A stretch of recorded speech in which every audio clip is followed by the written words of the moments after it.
My phone rang at 6:47 in the morning on a Tuesday in March. I was already awake. I'm always awake early now. There's something about rebuilding your life from nothing that trains you to rise before the sun, as if sleep is a luxury you no longer trust yourself to afford. The number was my Aunt Diane's. I almost let it go to voicemail. Almost. Natalie. Her voice was cracked in a way I hadn't heard since my grandmother's funeral. It's your father. He's in the hospital. His kidneys, both of them.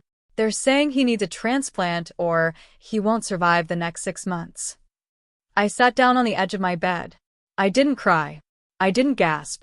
I just sat there in the quiet of my apartment that I pay for alone with no help from anyone, and I felt something move through me that I still don't have a precise word for.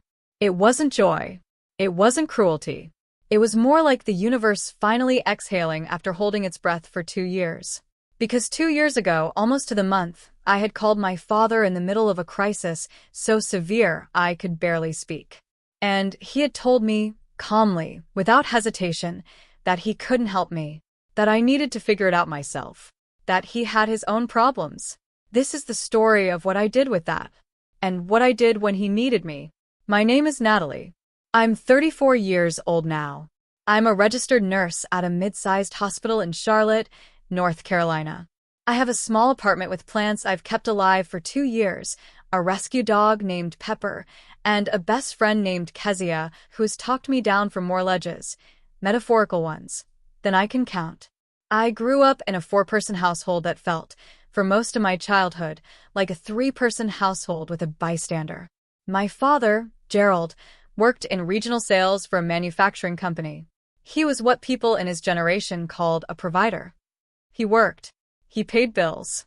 He came home tired and sat in front of the television, and we were supposed to be grateful for his presence the way you're grateful for furniture. My mother, Carol, was warm and well-meaning but conflict-avoidant in a way that ultimately made her complicit in every act of favoritism she witnessed. She smiled too much during arguments. She redirected too quickly. She was the woman who would watch something unfair happen to her daughter and then immediately change the subject to dinner. And then there was my brother Marcus, 2 years older than me, charming in that effortless way that certain people are. The ones who smile and the room relaxes, who laugh and you forget you were upset. Marcus was the sun of our family's solar system. My parents orbited him without ever seeming to notice. I don't think Marcus was malicious. I want to be fair about this. He didn't engineer his position in the family. He was simply good at existing in ways that our parents valued. Gregarious, athletic in high school, socially fluent in a way I never was.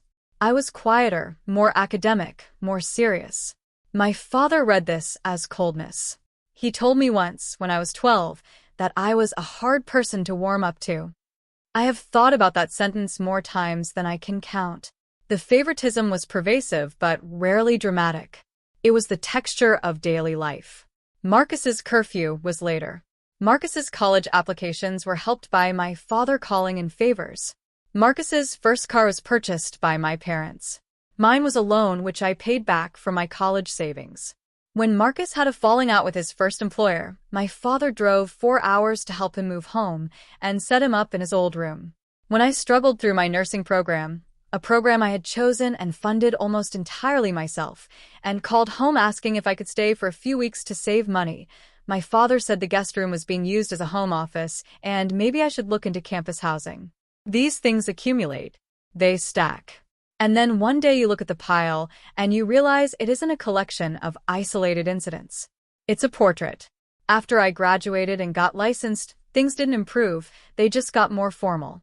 Distance made it easier to pretend things were fine. I visited at holidays. I called on birthdays. I smiled through meals where my father described Marcus's latest accomplishment while my promotions, my purchased car, my adopted dog, my built life went either unmentioned or received a perfunctory, "That's nice, honey." The incidents that mattered, though, the ones that weren't just painful but structurally important, those came later.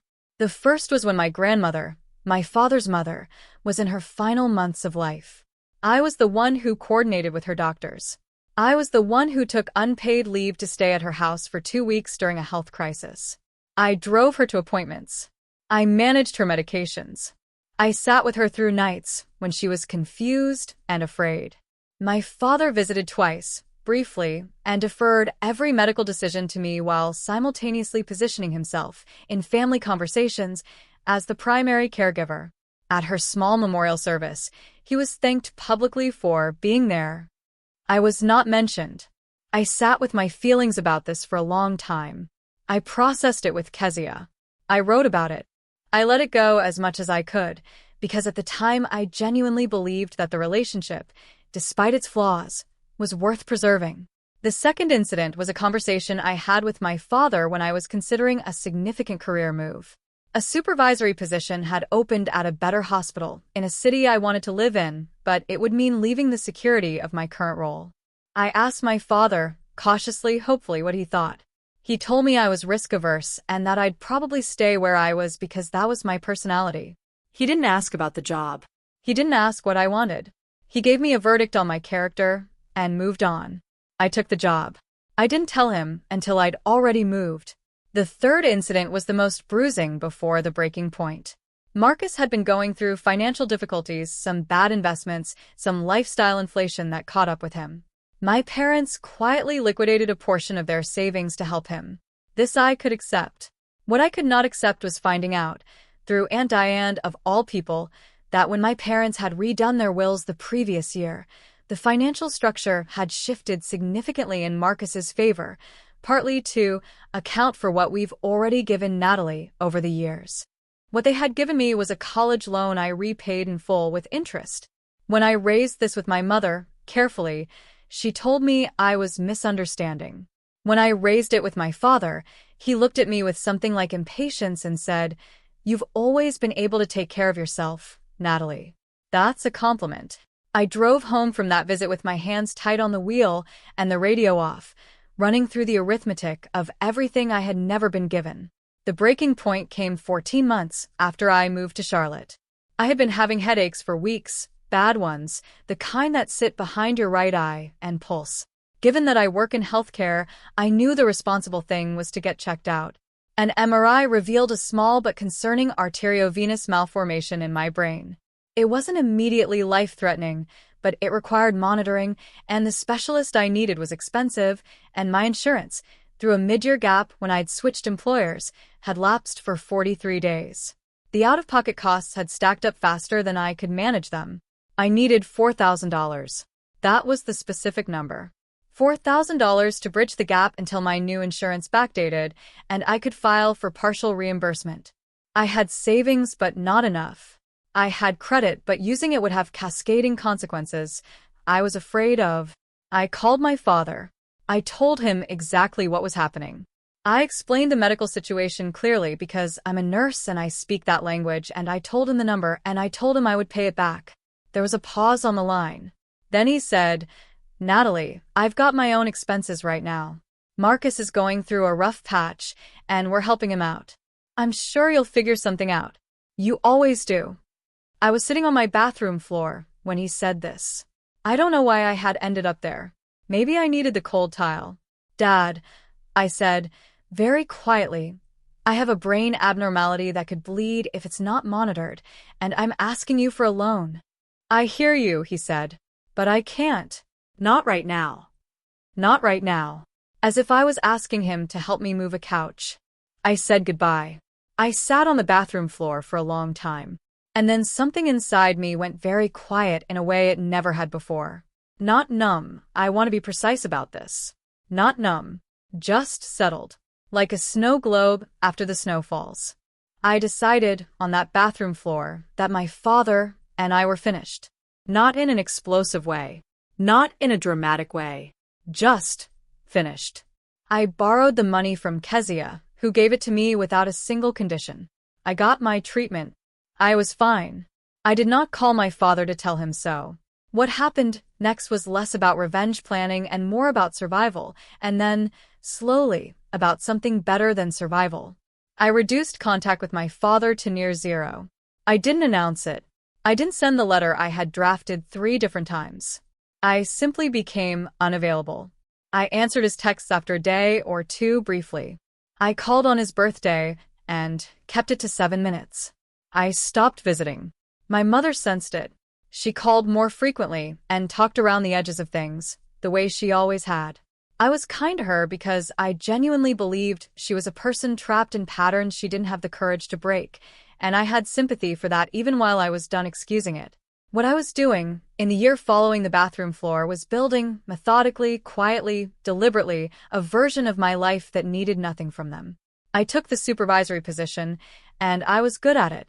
Within 8 months, I was being discussed for a unit manager role. I worked with a financial advisor for the first time in my life, a woman named Tara, who sat down with me and helped me understand what I actually had and what I could build. I had more than I'd realized. I started investing seriously. I looked at the numbers every month, and they moved in the direction I pointed them. I also started therapy.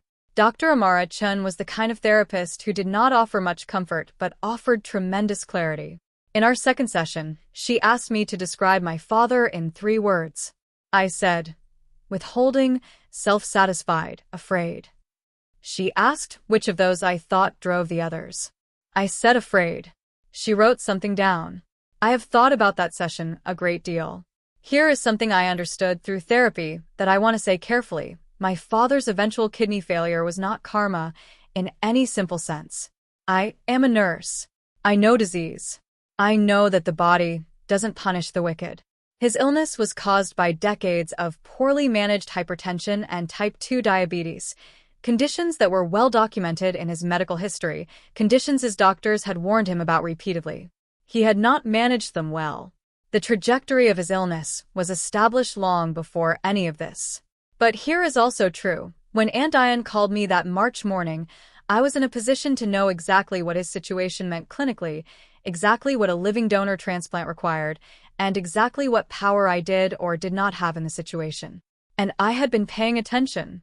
Several months before that call, through Aunt Diane, who had always been more honest with me than anyone else in the family, I had learned that my father's health was declining significantly. I had quietly done what any nurse would do. I gathered information. I read his case as it was described to me. I understood what the coming months likely looked like. And I knew something else. Something Aunt Diane had mentioned in passing, and that had lodged in my mind like a splinter. I had the same blood type as my father. Type O negative. Universal donor. His medical team, she said, had already raised the question of family members being tested for compatibility. I sat with this knowledge for 2 months before his hospitalization. I did not act on it. I simply held it, the way you hold a card you're not sure yet how to play. After Aunt Diane's call, it took 4 days for my father to reach out to me directly. 4 days which told me something about either his condition or his pride, possibly both. When he called, his voice was different, smaller.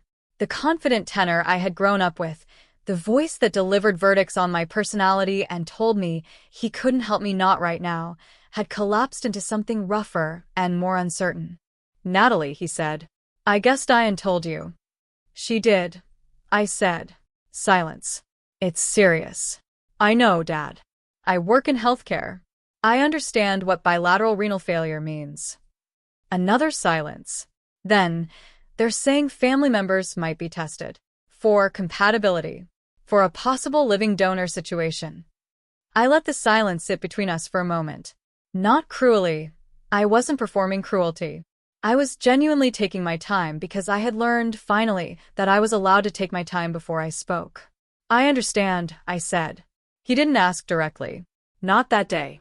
He talked around it, the doctors, the timeline, the dialysis he'd started. I listened. I was kind. I did not make any promises. 3 days later, my mother called. She was more direct, which surprised me. Natalie, they think a living donor would give your father the best chance. The waiting list is years.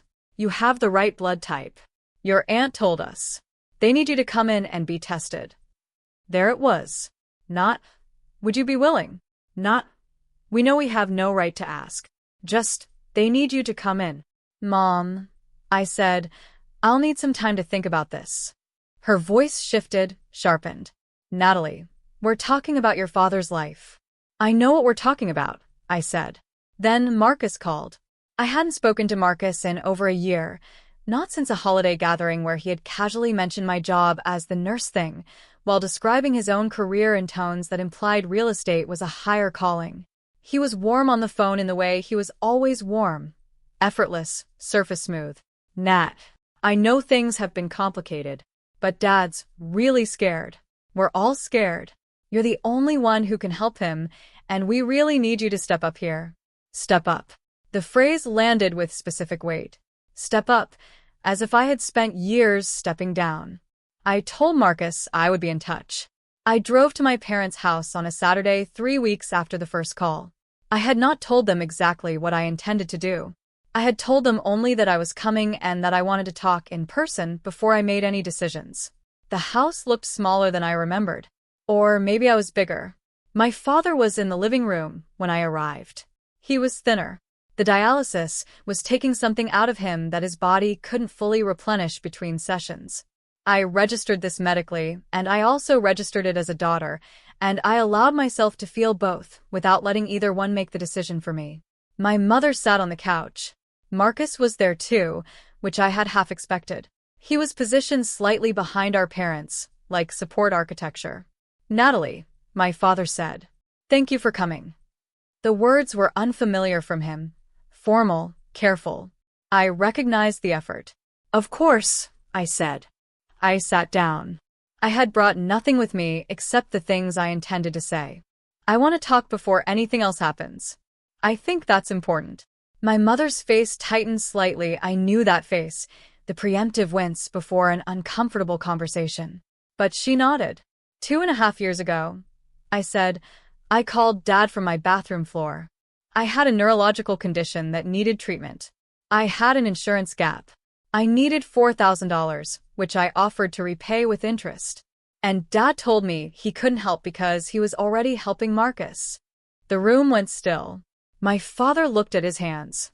Natalie. I'm not done, I said quietly. I'm not saying this to punish you. I'm saying it because I need it acknowledged before we talk about anything else. I have wanted an acknowledgement for 2 years. So I need it now. Marcus shifted in his chair. Nat, that was a hard time for everyone. I'm talking to Dad, I said, without looking at Marcus. My voice was even. I had practiced even. My father raised his eyes. He looked, for the first time in my memory, genuinely uncertain, not frustrated, not impatient, not ready with a verdict. Uncertain. You're right, he said. I should have helped you. I felt something shift in my chest. Not satisfaction, something more complicated. That's the first time you've ever said I'm right about something, I said. He didn't dispute this. I want to say something else, I continued. And I want you to hear it as information, not accusation. I have spent my adult life building a life entirely without your support. Not because I wanted to, because I had to. Every car, every apartment, every tuition payment, every medical bill. I did it alone. I want you to understand that I came here today having already made my decision about the transplant evaluation. I came here to say these things first because they deserve to be said, and because I'm done carrying them. My mother was crying softly. Marcus was still. My father looked at me with an expression I had not seen on his face before, or perhaps I had, and had never been able to interpret it correctly until now. It was grief. Not fear about the kidney. Grief about the daughter across the room who was talking to him like a woman who no longer needed anything from him, and who had earned the right to that freedom the hard way. I'm sorry, he said. For more than that one time. I know that. I know you know, I said. I believe you. A long pause. I've already contacted the transplant center, I said. I have an evaluation scheduled for next Thursday. I meet the basic criteria. I'm not promising an outcome. The medical team makes that determination, not me. But I'm being evaluated. My mother put her face in her hands. My father closed his eyes.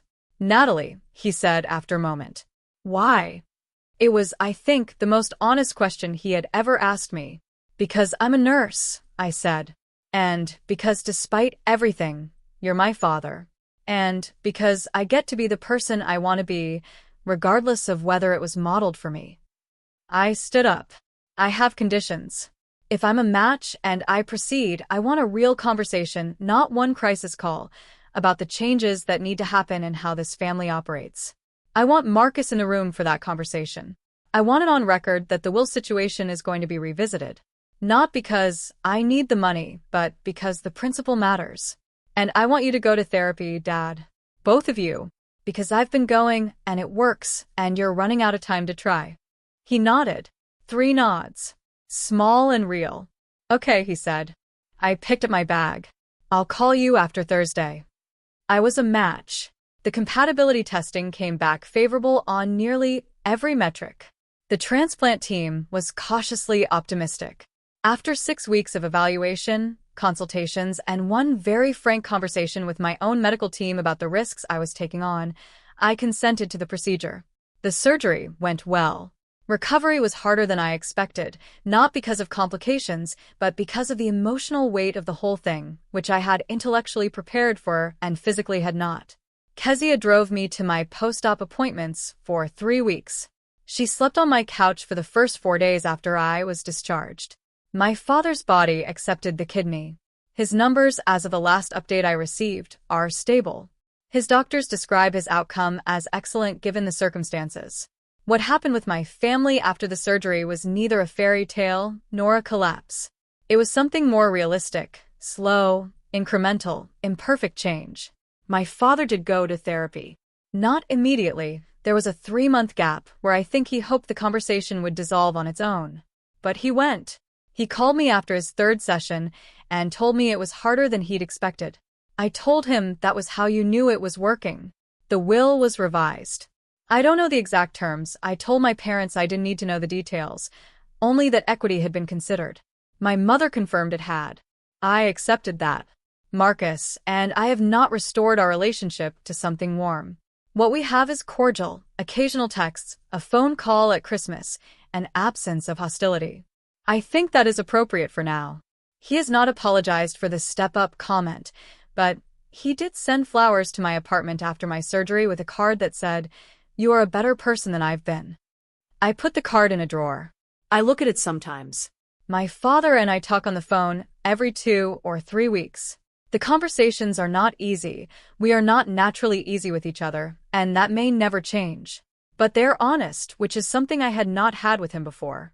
He asks about my work. He asks about Pepper. He asked me once if I was seeing anyone and then immediately said, "You don't have to tell me that," which made me laugh in a way I hadn't laughed about him in years. I've been asked by Kezia and by Dr. Chun and by my own inner voice at 3 a.m.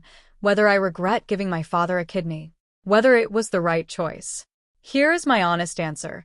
The decision was never about him deserving it. It was about who I wanted to be. I am a healer by profession, and by something deeper than profession, by nature, I think, or by the person I chose to build myself into when the one I was born into didn't have a model for me. I did not give him a kidney because he earned it. I gave it because I could, and because the version of myself that could give it and still have the conversation I had on that Saturday, and still hold my boundaries, and still be standing 2 feet taller than I was on the bathroom floor 2.5 years ago, that is the version I wanted to be. The revenge, if you want to call it that, was not the surgery. The revenge was everything that came before it. The life I built in spite of everything. The boundaries I held without drama. The moment I sat across from my father and said what needed to be said in a voice that did not tremble. The revenge was being okay. Being more than okay. If you are in a family where you are the capable one, the independent one, the one who is always told they'll figure it out, and you are being left to figure it out while watching others be carried, I want you to hear this. Your capability is not consent. Your resilience is not a resource for other people to extract. At some point, the most powerful thing you can do is simply be unavailable for it. Build the life. Hold the line. And if the moment ever comes when you have something someone needs, when the power in the room is yours, take your time before you answer. Take your time. I'm Natalie. I'm 34 years old. My apartment has 11 plants. All of them alive. My dog is asleep at the foot of my bed right now. And I am, without qualification, the most at peace I have ever been. That's the story.